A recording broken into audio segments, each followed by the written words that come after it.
Imagine this. You're a dedicated federal employee. Maybe Postal Service, maybe TSA, could be IRS. Life throws you a curveball, right? Yeah. A job-related injury. Now you're getting workers' comp, those OWCP FECA benefits. But then you start thinking, maybe you want to, or maybe you really need to, earn some extra cash. And the big question pops up. Can I actually work a second job? It's a huge question for a lot of people in that situation. Exactly. And that's the complex world we're going to dive into today on the deep dive. We're looking really closely at federal workers' comp and having other jobs. Oh, yeah. We've got official OWCP regs, FECA statutes, specific guidance from agencies like USPS, TSA, IRS. Our mission here is to pull out the critical stuff you absolutely need to know. And you hit it on the head. This isn't just a simple yes or no answer. It's really nuanced, lots of strict rules involved. Right. And understanding them. It's not just about ticking boxes. It's absolutely vital for protecting your benefits, your federal career, everything. We're going to break down exactly what you can do, what you must report, and, frankly, the serious consequences if you get it wrong. Okay, so let's start with that really foundational question people have. Can I even think about a side job while I'm getting these benefits? But first, maybe just a quick refresher. What are FECA and OWCP benefits, just in simple terms? Sure. So, FECA, the Federal Employees Compensation Act, is handled by OWCP, the Office of Workers' Compensation Programs. Yeah. It basically provides wage loss pay and medical coverage for federal employees hurt on the job. Okay. The main idea is to help folks who can't earn their full pre-injury salary because of that injury. This could be total disability, meaning no work, or partial, where maybe you can do some limited work. Gotcha. Now, here's something that I think catches people off guard. The system doesn't just automatically ban you from earning other money while you're on FECA, does it? No, it doesn't, and that surprises a lot of people. FECA itself doesn't have an outright ban. But there's always a but. There's definitely a but. The key word is transparency. It's less about a ban and more about accurately figuring out your actual wage loss because of the injury. Oh, okay. OWCP knows that earning some income doesn't automatically mean your benefits stop, especially if the injury still limits your earning capacity. This happens a lot with partial disability. Right. You might work a different, maybe lighter job, and OWCP will adjust your benefits based on those earnings, not just cut you off completely. So the crucial part is telling them. Exactly. Honesty, transparency, because working secretly while claiming you can't work at all, that's fraud, plain and simple. And that's not just a theoretical risk, is it? You mentioned consequences. Let's make this real. There are actual examples of this going badly wrong. Oh, absolutely. Very real, very serious consequences. Yeah. There was a case, a USPS employee claimed total disability, collecting OWCP payments. Significant amounts. Okay. But secretly, she was running a couple of businesses, tax preparation and real estate. Pretty lucrative ones, too. Wow. And she got caught. She did. The USPS Office of Inspector General, the OIG, they investigate this stuff actively. They found out. She lost all her benefits, had to pay back over $200,000. $200,000. Ouch. Yep. And faced criminal charges on top of that. So, yeah, this isn't just some minor rule. It can completely derail your life. That's a really stark reminder. Okay, so knowing that, let's talk about what actually counts as income you need to report. Is it just like a regular paycheck from a second job, or is it broader? It's much broader. OWCP requires you to report all forms of work and earnings. That's really critical. All forms. Yes. Any outside job, any side work, doesn't matter if it's part-time, full-time, gig work, like driving for Uber, freelancing, consulting. It even includes jobs you might have held before the injury alongside your federal job, what they call concurrent dissimilar employment, or even a side business you had pre-injury. If you get paid for work, basically, they need to know. So what about, say, my neighbor who sells knitted scarves on Etsy? Does that kind of small, maybe informal side gig count? Or self-employment? Yes, absolutely it counts. Any self-run business, any independent contractor gig, any side hustle, even if it feels informal, like selling crafts or providing services, and even if you're not making a huge profit yet, Right. it's considered employment. The rules say claimants have to report all employment for which they receive a salary, wages, income, sales commissions, piecework, or payment of any kind. That includes owning a business, even if you don't draw a formal salary from it yourself. Okay, that's pretty comprehensive. Now, here's one that I think really throws people. What about volunteer work? If I'm not getting a dime, surely that doesn't matter. Ah, that's a really important one. Because yes, it does matter.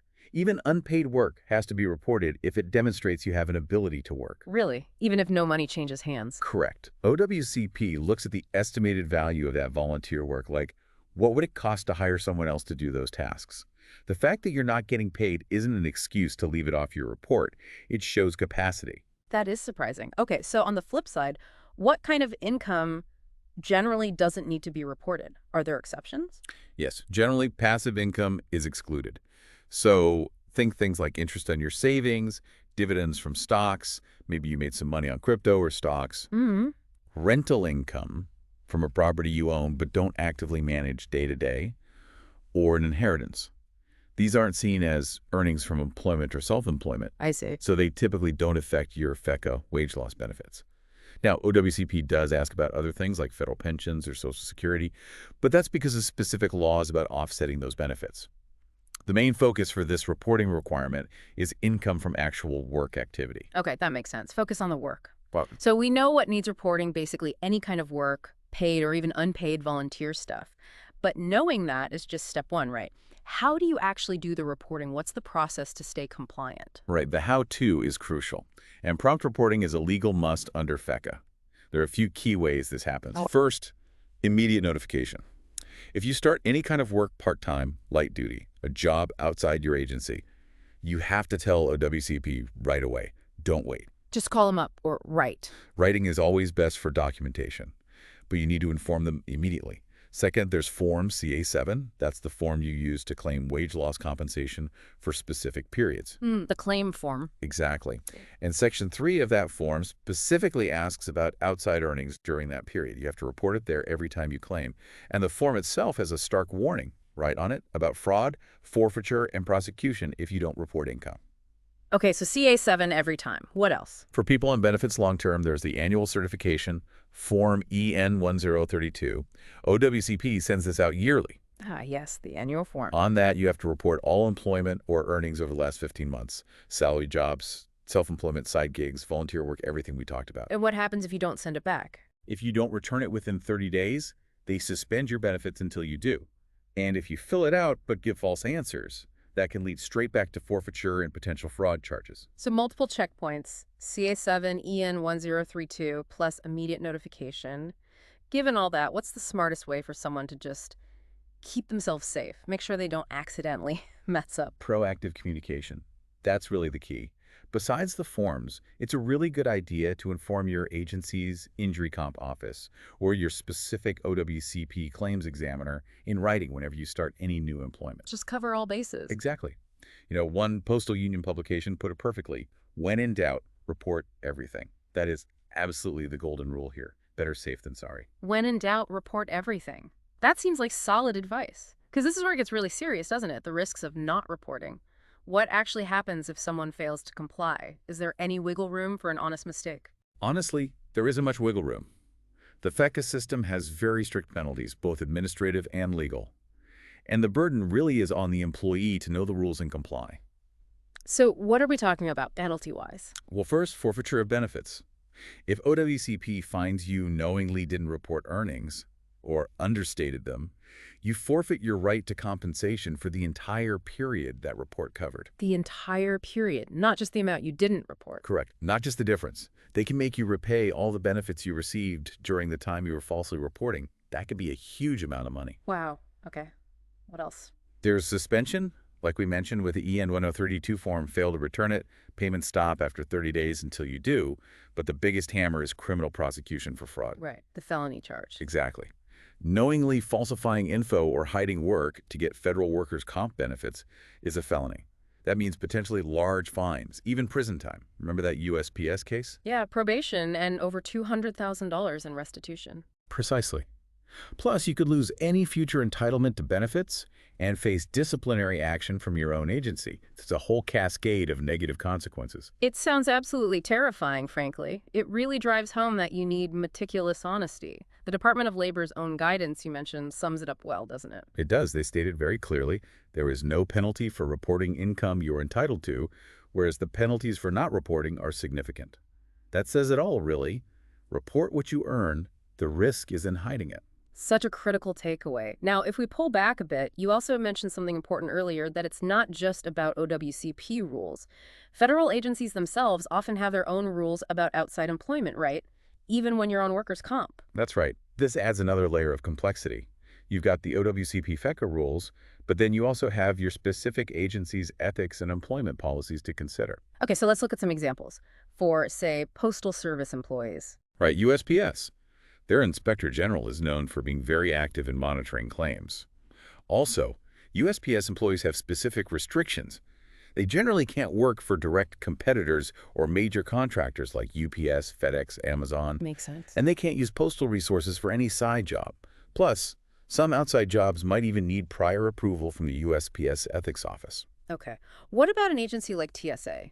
Security-focused, high-profile. TSA is a really critical example here. In some work, like doing paid tax preparation for others, is just flat out prohibited for them. So these agency rules are running in parallel to the OWCP recording. Exactly. That's what's fascinating and frankly challenging. You could follow all the OWCP reporting rules perfectly, tell them about your side job. Right. But if you didn't get your agency's required pre-approval, or if the job violates an agency ethics rule, you could still face disciplinary action, maybe even lose your federal job, based on those internal policies alone. It really is a complex web. Okay, so after diving deep into all this, what's the main takeaway? Working a second job while on FECA OWCP, possible, but tricky. Possible, yes, but definitely governed by a very tight, intricate set of rules. It's not something to enter into lightly. And the absolute bedrock principle seems to be Transparency. Complete and total transparency. Report all income from any kind of work, paid, unpaid, side gig, whatever. Report it promptly. Report it accurately to OWCP using those forms, the CA7, the EN-132. And crucially, don't forget your own agency's rules. Check their ethics policies, especially about getting prior approval and avoiding conflicts of interest. It really comes back to that phrase, doesn't it? When in doubt, report everything. It absolutely does. It's the safest approach. Which, leads to a final thought, perhaps a bit provocative. Yeah. Given how complex this all is and how severe the penalties are for getting it wrong, how much might the fear of making an unintentional mistake actually stop federal employees from seeking any extra income, even if they're medically able to do some work, and even if that income could really help their financial recovery? That's a really interesting point. The potential chilling effect of the complexity itself, something for people to definitely think about.